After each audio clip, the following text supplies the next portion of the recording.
بدھ کو ابو بکر رضی اللہ تعالیٰ عنہ کو مار پڑی حرم میں، اتنا مارا کہ ان کا چہرہ ناک سب برابر ہو گیا، آنکھیں چھپ گئیں گوشت میں سوج کر، سر کے بال اتر گئے۔ بنو تیم نے آ کے اٹھا کر لے کر انہیں اعلان کیا اگر ابو بکر مر گیا تو اس کے بدلے میں ہم اتبا کو قتل کریں گے۔ اور اتنے ٹائٹ اور سنگین صورتحال سارے مکے میں ہو گئی، صبح تک ہوش نہیں آیا۔ آخری پہر میں ہوش آیا تو ہوش میں آتے ہی فرمایا ماذا فعل رسول اللہ کے رسول کا کیا حال ہے۔ تو خاندان والے ناراض ہو گئے، جس کی خاطر تو اتنا خوار ہوا پھر اسی کا نام لیتا ہے، ہم جا رہے ہیں۔ پھر ماں سے کہنے کے چلو اس کو کچھ کھلا پلا تو دو، رشتے ناطے کا بڑا خیال کرتے تھے قریش۔ ماں نے دودھ پلانا چاہا، کہا نہیں پہلے مجھے بتاؤ اللہ کے نبی کا کیا حال ہے پھر دودھ پیوں گا۔ تو ان کی ماں تو بھی مسلمان نہیں ہوئی تھی، کہ مجھے کیا پتا تیرے ساتھی کا کیا حال ہے۔ کہ ام جمیل کو بلاؤ۔ ام جمیل حضرت عمر کی بہن ام جمیل آ گئی، پوچھا اللہ کے نبی کہاں ہیں؟ کہا زید بن ارقم کے گھر پر ہیں۔ ٹھیک ہیں، کہ نہیں جب تک دیکھ نہ لوں مجھے چین نہ آئے گا۔ تو حال یہ تھا، ایک کندھا ماں کے کندھے پر ہاتھ رکھا، ادھر ام جمیل کے کندھے پر ہاتھ رکھا، پاؤں سے گھسٹتے ہوئے آپ زید بن ارقم کے گھر پر، گھر قریب تھا، دونوں ہی مسفلہ میں رہتے تھے، جس کو آج مسفلہ کہتے ہیں۔ مکہ ٹاور جو لوگوں نے دیکھا ہے، مکہ ٹاور کے پیچھے ہی ابو بکر کا گھر تھا، اسی طرف میں تھوڑا سا آگے زید بن ارقم کا گھر تھا۔ تو گھسٹتے ہوئے پاؤں کے ساتھ جب وہاں پہنچے، آپ کی جب نظر پڑی اللہ کے نبی کی تو گلے لگ کر آپ اتنا روئے کہ آپ کی ہچکیاں بند، پھوٹ پھوٹ کے روئے۔ موقع غنیمت جانا کہ یا رسول اللہ یہ میری ماں ابھی تک ایمان لئی، اس کے ایمان کی دعا فرما دیں۔ آپ کے ہاتھ اٹھنے تھے کہ ابوبکر کی ماں کا سینہ ایمان سے روشن ہو گیا۔ یہاں پھر آپ نے بے بس ہو کر کہا اے میرے رب ایک عمر مجھے دے دے، یا عمر بن خطاب دے دے، یا عمر بن ہشام دے دے، اور میں عمر بن خطاب مانگتا ہوں۔ یہ جمعرات کو رات کا واقعہ، بدھ جمعرات کی درمیانی رات کو دعا مانگی گئی ہے۔ ادھر صبح مشورہ ہو رہا ہے کہ محمد کا صلی اللہ علیہ وسلم کا کام بہت تیز ہو گیا ہے، اس کا کیا کیا جائے؟ مختلف رائے، عمر کی رائے آ رہی اسے قتل کر دیا جائے، عمر کی رائے آ رہی ہے قتل کر دیا جائے۔ اوپر کیا فیصلے ہو چکے ہیں، نیچے کیا نظام چل رہے ہیں، پھر کون قتل کرے؟ تو میں خود قتل کروں گا، میں خود قتل کروں گا۔ سارے قریش کہنے لگے بے شک تو ہی اس قابل ہے کہ تو اس کو قتل کر سکے، اور کسی میں یہ ہمت نہیں ہے۔ بنو ہاشم سے، بنو مطلب سے کون ٹکر لے گا؟ ننگی تلوار لے کر جا رہے ہیں، یہ نہیں پتا خود قتل ہونے کے سامان پیدا ہو چکے ہیں۔ راستے میں نعیم بن مسعود ملتے ہیں، ارے عمر یہ سونتی ہوئی تلوار اور یہ غصے کے آثار کیا قصہ ہے؟ کہا آج محمد کا کام نمٹا دوں گا۔ کہنے لگے پہلے گھر کی خبر تو لے۔ کیوں؟ کہ تیری بہن مسلمان ہو چکی ہے، تیرے بہنوں مسلمان ہو چکے ہیں۔ سارا غصہ ادھر منتقل ہو گیا، سیدھے پہنچے دروازے پہ دستک، وہاں خباب رضی اللہ تعالیٰ عنہ وہ ان کو قرآن پڑھا رہے تھے، دستک دی، ام جمیل ہوئی تو عمر آ گئے۔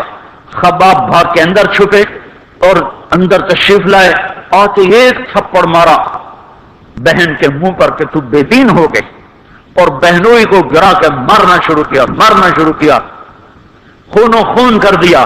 سعید بن زید، یہ بھی عشرہ مبشرہ میں سے سعید بن زید۔ حضرت عمر رضی اللہ تعالیٰ عنہ کو یہ فضیلت حاصل ہے کہ عشرہ مبشرہ میں یہ ایک خاندان کے دو آدمی ہیں، عمر بن خطاب، سعید بن زید۔ سعید بن زید بہنوئی ہیں، یہ دونوں سالہ بہنوئی، دونوں عشرہ مبشرہ میں سے ہیں۔ جب مار مار تھک گئے تو ام جمیل نے کہا عمر جو کرنا ہے کر لے، حق نہیں چھوڑیں گے۔ غصہ اتر چکا تھا، قرآن باہر پڑا رہ گیا تھا، کہ یہ کیا ہے دکھاؤ، کہ نہیں تو ناپاک ہے، نہیں دکھاؤں، حق نہیں لگا سکتا۔ تو ندامت تھی بہن کے خون دیکھ کر، کہ تو میں کیا کروں؟ کہ پہلے نہاؤ پھر پکڑ سکتے ہو۔ نہائے پکڑا نصیب کے فیصلے بدل چکے تھے. سامنے آیا طٰہ ما انزلنا علیک القرآن لتشقى الا تذکرۃ لمن یخشى تنزیل ممن خلق الارض والسماوات العلی الرحمن على العرش استوى له ما في السماوات وما في الارض وما بينهما وما تحت الثرى وان تجهر بالقول فانه يعلم السر واخفى الله لا اله الا هو له الاسماء الحسنى. وهل اتاك حديث موسى إذ رأى نارا فقال لأهلهم كثوا إني آنست نارا لعلي آتيكم منها بقبس أو أجد على النار هدى فلما أتاها نودي يا موسى إني أنا ربك فاخلع عليك إنك بالواد المقدس طوى وأنا اخترتك فاستمع لما يوحى إنني أنا الله لا إله إلا أنا. جب یہاں پہنچے تو دل کپا گیا، ایک دم ایمان اندر میں اترا، جسم پہ راشا طاری ہو گیا کہ مجھے محمد کے پاس لے چلو. تو اسی وقت خباب نکل آئے کہ مبارک مبارک عمر، لگتا ہے رات کی دعا تیرے حق میں قبول ہو گئی. تلوار اسی طرح ہاتھ میں زید ابن ارقم کے گھر کی طرف چلے کہ وارڈ میں صحابہ نے دیکھا یا رسول اللہ عمر آ رہا ہے. حمزہ پہلے اسلام لا چکے تھے. فرمایا آنے دو، نیت ٹھیک ہے تو اس کا نصیب ہے، اگر نیت خراب ہوگی تو اسی کی تلوار سے اس کا سر اڑا دیا جائے گا. اندر آئے، دروازے پر دستک دی، اندر آئے تو آپ نے دیکھا اور ایسے دامن پکڑ کے جھٹکا دیا. اما آن لک ان تشہد ان لا الہ الا اللہ. عمر، کیا ابھی وقت نہیں آیا کہ تو کہہ دے لا الہ الا اللہ؟ ان کا ہاں وقت آ گیا، میں کہتا ہوں لا الہ الا اللہ محمد الرسول اللہ. یہ کہنا تھا کہ خوشی کی لہر دوڑی، صحابہ نے تکبیر کہی. اسی وقت جبریل اترے، عرض کی یا رسول اللہ آپ تو عمر کے اسلام پہ خوشی ہو رہی ہے؟ فرمایا ہاں ہو رہی ہے. کہ سارے آسمان کے فرشتے بھی خوش ہو رہے. کیا عمر مسلمان ہوا؟ کیا ماؤں نے لال جنے تھے؟ کیا دھرتی نے انسان دیکھے تھے؟ آج تک دنیا ایسا بادشاہ نہ دکھا سکی جو 22 لاکھ مربع میل پہ حکومت کر کے مسجد میں جھاڑو دے رہا ہو، جو 22 لاکھ مربع میل پر حکومت کر کے پانی کی مشق کندھے پہ اٹھا کے بیوہ عورتوں کے گھروں میں پانی بھرنے جا رہا ہو. امیر المومنین کہاں جا رہے ہو؟ فلاں اماں کے گھڑے میں پانی بھرنے جا رہا ہوں، فلاں کے گھر میں پانی بھرنے جا رہا ہوں. 22 لاکھ مربع میل پہ حکومت کر کے دھرتی نے ایسا بادشاہ نہیں دیکھا جو اونٹ چراتا پھر رہا ہو. اور جو بیت المال کا اونٹ گم ہوا، چولے کو باندھا اور دوڑ لگائی، آگے احنف بن قیس ملے. ارے کہاں جا رہے ہو امیر المومنین؟ کہ تو بھی آ جا، بیت المال کا اونٹ گم ہو گیا ہے، مل کے تلاش کریں. پتہ نہیں کتنے مسلمانوں کا اس میں حصہ ہے. دھرتی ایسا بادشاہ نہ دکھا سکے گی. کوئی ایسا آیا ہی نہیں ہے کہ جو اتنی بڑی سلطنت کا مالک ہو اور کیکر کے درخت کے نیچے بغیر پیروں کے سو رہا ہو. یہ ہمارے چھوٹے چھوٹے حکمران، ووٹوں کے ذریعے سے کرسیوں پر بیٹھنے والے، ان بے وقوفوں کے آگے بھی پہرے، پیچھے بھی پہرے، دائیں بھی پہرے، بائیں بھی پہرے، اوپر بھی پہرے، ان کی گاڑیاں بھی بلٹ پروف. یہ پھر بھی ڈرتے ڈرتے جا رہے کہ انہوں نے ظلم کیا، یہ اپنی ذات میں خوف زدہ ہو گئے. عمر نے اپنے نام کے ساتھ فاروق کا لقب آپ نے کہا عمر فرق بین الحق والباطل. عمر وہ عمر ہے جس نے حق اور باطل میں فرق کر کے دکھا دیا، اس لیے یہ فاروق ہے، اس نے حق اور باطل میں فرق کر کے دکھایا، یہ فاروق ہے. حسن بصری فرمایا کرتے تھے اپنی محفلوں کو عمر کے ذکر سے سجاؤ. حضرت عائشہ فرمایا کرتی تھی عمر کے تذکرے کیا کرو کہ جب عمر کا تذکرہ ہوتا ہے تو عدل کا تذکرہ ہوتا ہے، جب عدل کا تذکرہ ہوتا ہے تو اللہ کا تذکرہ ہوتا ہے. کہ ہم عائشہ رضی اللہ تعالیٰ عنہ فرمایا کرتی تھی اتنے بڑی سلطنت پر حکومت کرنے کے بعد اللہ کی راہ میں جانے والے مجاہدین کے گھر کیا کھڑا ہوا ہے، دروازے پہ دستک دے رہا ہے، بیٹی کوئی بازار سے سودا لینا ہو تو مجھے بتاؤ، تیرے گھر والا تو اللہ کی راہ میں ہے، میں تمہارے گھر کا سودا لے آؤں، کیا کیا چیز چاہیے؟ تم نے اپنے خامند کو خط لکھنا ہوگا، تم تو لکھنا نہیں جانتی، مجھے بتاؤ میں تیرے خامند کو تیری طرف سے خط لکھوں، اما تیرا بیٹا اللہ کی راہ میں گیا ہوا ہے، مجھے بتا میں تیرے بیٹے کے نام تیری طرف سے خط لکھوں۔ اتنی بڑی جس کے سامنے کیسر اور کسرا زیر و زبر ہو گئے، کج کلا وہ زمین میں جا کے تہ خاک میں وہ سارے ہیرے لال جواہر، وہ زمین میں لوٹ پوٹ کرنے والا، کسرا کے تخت کو توڑنے والا اور روم کی طاقت کو توڑنے والا، آل ساسان کی طاقت کو توڑنے والا اور نوشیروان کے خزانے مدینے میں لانے والا اور خسرو پرویز کے خزانے مدینے میں لانے والا اور رومت الکبرا کے خزانے مدینے میں لانے والا خود اپنے کرتے میں 14 پیوند لے کے چل رہا ہے، 14 پیوند کے ساتھ کرتا ہے، مہینے میں ایک دن گوشت کھاتے تھے، جس کو اللہ نے وہ عزت دی۔ آپ نے کہا میرے 2 وزیر آسمان میں، 2 وزیر زمین میں، آسمان پہ جبریل اور میکائیل میرے وزیر ہیں، زمین پر ابو بکر اور عمر میرے وزیر ہیں۔ آپ فرمایا کرتے تھے ابو بکر اور عمر اگر کسی بات پہ جمع ہو جائیں تو میں ان کے مشورے کے خلاف کبھی نہ کروں گا۔ ابو بکر تیری مثال ابراہیم کی ہے، عمر تیری مثال نوح علیہ السلام کی ہے، ابو بکر تیری مثال عیسیٰ علیہ السلام کی ہے، عمر تیری مثال موسیٰ علیہ السلام کی ہے۔ آپ مسجد میں آئے، آپ کے دائیں طرف ابو بکر تھے، بائیں طرف عمر تھے، آپ اندر آئے اور کہا دیکھو اسی طرح قیامت کے دن ہم اٹھیں گے کہ میرے دائیں طرف ابو بکر ہوگا، میرے بائیں طرف عمر ہوگا اور ہم ہاتھوں میں ہاتھ دیے ہوئے اٹھائے جائیں گے۔ اور ایک حدیث میں آتا ہے اور میرے قدموں سے بلال کو اٹھایا جائے گا جو نکلتے ہی اذان دے گا، جس کے اسلام لانے نے اسلام کو اونچا کیا، جس کے اسلام لانے نے باطل کو پست کیا، جن راہوں سے عمر گزر جائے شیطان وہ راہیں چھوڑ دیتا تھا۔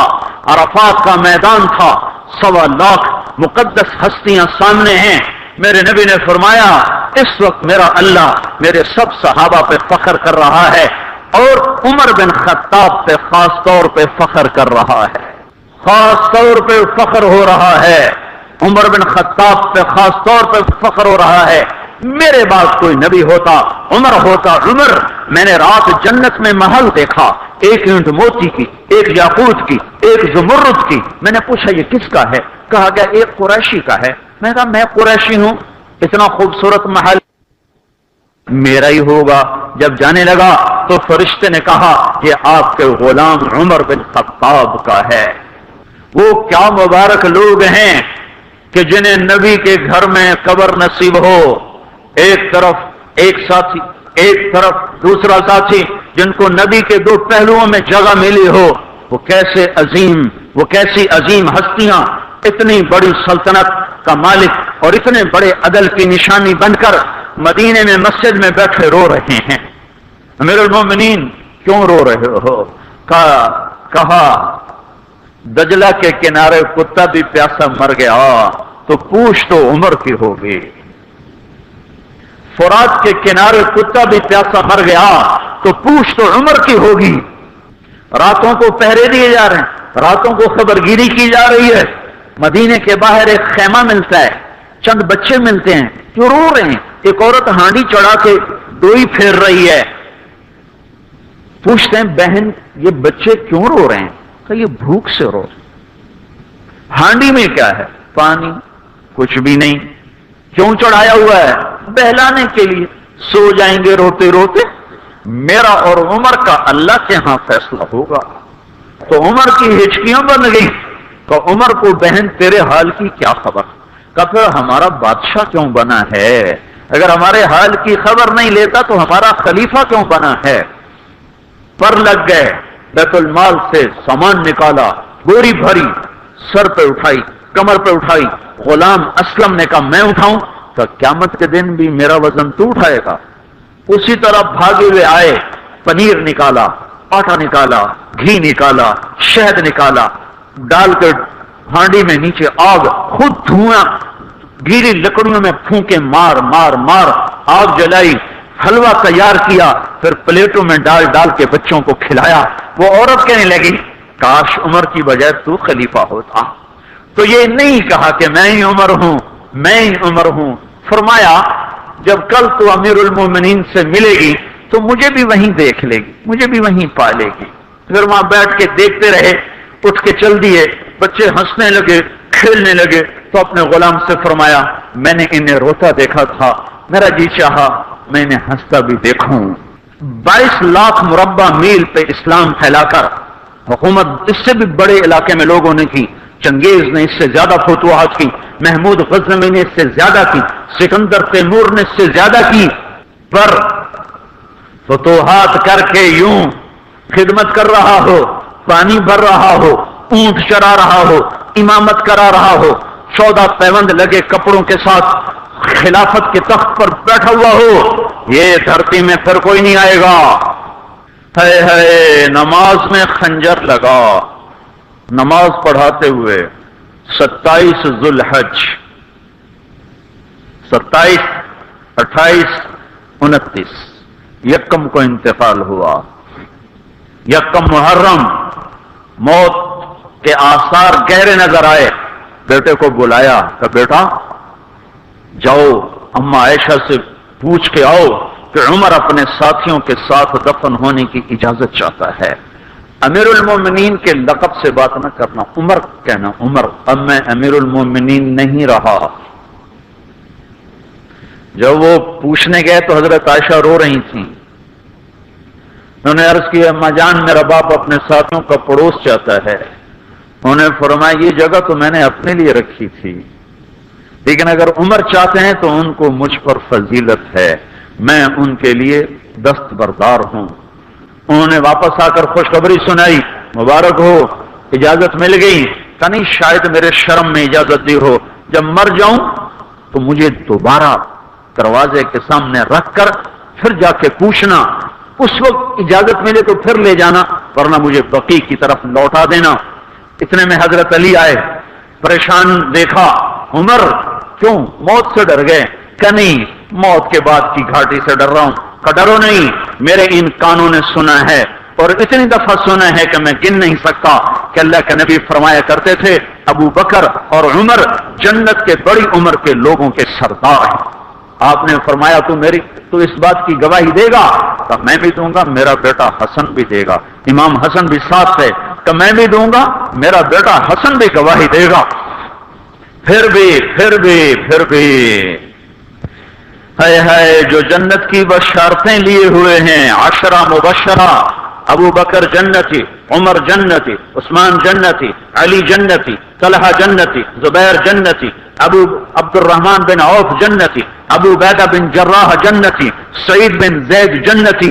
آپ نے نام لے کر گنے، نام لے کر گن کر کہا سنو ابو بکر جنتی ہے، عمر جنتی ہے، عثمان جنتی ہے، علی جنتی ہے، طلحہ جنتی ہے، زبیر جنتی ہے، سعد بن ابی وقاص جنتی ہے، عبد الرحمن بن عوف جنتی ہے، ابو عبیدہ بن جراح جنتی ہے، سعید بن زید جنتی ہے۔ میں ان سے راضی ہوں، لوگوں ان کا حق پہچانو، میں ان سے راضی ہوں، میں ان سے راضی ہوں۔ کہ آپ نے فرمایا اگر تم نے ان کے بارے میں کسی ایک کے بارے میں بھی دل میں بغض لے کر مر گئے، اور تم نے اتنی بندگی کی تھی کہ سوکھ کے کانٹا ہو گئے تھے، روزے اتنے رکھے تھے کہ پیٹ کمر کو لگ گیا تھا، سجدے اتنے کیے تھے کہ تمہارے ماتھے اور گھٹنوں پر پتھروں جیسے نشان پڑ گئے تھے، اتنا کچھ کر کے ان 10 میں سے کسی ایک کا بغض لے کر اگر تم مر گئے تو اللہ تمہیں منہ کے بل جہنم میں گرا دے گا۔ لوگوں میں ان سے راضی ہوں، ان کا حق پہچانو، جن کو اللہ بھی رضا کے پروانے دے رہا ہو، جن کو اللہ کا رسول رضا کے پروانے دے رہا ہو، جن کو وزارت کا شرف مل چکا ہو، نبی کے پہلو میں قبر جن کی بننے کا اعلان ہو چکا ہو، وہ موت پر کیا کہہ رہا ہے؟ موت پہ کیا کہہ رہا ہے؟ اپنے بیٹے سے کہا میرا سر زمین پہ ڈال دے۔ ان کی گود میں سر تھا عبداللہ بن عمر، تو انہوں نے گود سے ہٹا کر ٹنڈلی پہ رکھ لے، یہاں رکھ لے کہ لگے کیا کہہ رہا ہوں، کیا کہہ رہا ہوں، سنتے نہیں ہو، زمین پہ ڈال دو۔ تو نے زمین پہ ڈالا تو اپنے چہرے کو مٹی میں رکھ دیا اور ایسے ملنے لگے اور کہنے لگے اے میرے رب، اگر تو نے عمر کو معاف نہ کیا تو عمر ہلاک ہو جائے۔ ویل لک یا عمر ولامک ان لم یغفر لک ربک، عمر تیری ہلاکت ہے اگر تیرے رب نے تجھے معاف نہ کیا۔ یہ کہتے کہتے کہتے جان دے دی۔ 22 لاکھ مربع میل میں اسلام کو زندہ کرنے والا این حالت نماز میں زخم کھا کے گرنے والا، مطلوب مصطفیٰ، وزیر مصطفیٰ، جنت کی خوشخبریاں لے کر پھر موت پر یوں کہہ رہا ہو اللہ تو نے معاف نہ کیا تو میرا کیا بنے گا۔ کیا بے طلبی ہے۔ ان کے بیٹے خلافت کے اہل، ان کے بہنوئی سعید بن زید 10 مبشرہ میں سے دونوں کے نام کاٹ دیے کہ یہ 6 ہیں جن سے اللہ کا رسول راضی تھا، جس کو چاہو خلیفہ بنا دو، جس کو چاہو حکومت دے دو، نہ میرے بیٹے کو ملے گی نہ سعید بن زید کو ملے گی۔ کسی نے کہا شوشہ چھوڑا، آپ کا بیٹا بھی تو بہت قابل ہے، اسی کو بنا دیں، تو اسے تو طلاق دینا نہیں آتا، حکومت کہاں سے چلائے گا۔ یہ ایک واقعہ کی طرف اشارہ کیا ہے، اس کے پیچھے کو واقعہ ہے جس کو انہوں نے یاد کر کے فرمایا وہ تو طلاق دینا نہیں جانتا، وہ حکومت کیا چلائے گا۔ حالانکہ بڑے صحابہ میں عبداللہ بن عمر کا مقام ہے۔ ہے جنازہ صہیب رومی نے پڑھایا، دروازے کے سامنے لا کے رکھ دیا گیا، سب لوگ جنازے کے ساتھ کھڑے ہو گئے، عبداللہ بن عمر اکیلے آگے گئے، دروازے پر دستک دی، کہا اما جان میرا باپ عمر بن خطاب دروازے پہ حاضر ہو چکا ہے، اندر آنے کی اجازت چاہتا ہے۔ تو عائشہ رضی اللہ تعالیٰ نے اپنی چادر کو اٹھایا اور روتے ہوئے باہر نکل گئیں۔ پھر لوگ اندر داخل ہوئے، قبر کھودی گئی، قبر کھودتے ہوئے عبداللہ بن عباس بھی قبر کے کھودنے میں شریک تھے، تو کہتے میرے کندھے پہ کسی نے ہاتھ رکھا، میں نے پیچھے مڑ کے دیکھا تو علی رضی اللہ تعالیٰ عنہ کھڑے رو رہے تھے اور فرما رہے تھے مجھے پتا تھا تو یہیں آئے گا، یہاں تیرے سوا کوئی نہیں آ سکتا۔ کہ میں نے ایک دفعہ نہیں کتنی دفعہ میں نے اللہ کے نبی سے یہ بات کا تکرار سنا، میں ابو بکر اور عمر، اس کا اتنا تکرار سنا ہے میں نے کہ مجھے یقین تھا یہیں آئے گا، تو اور کہیں نہیں جا سکتا۔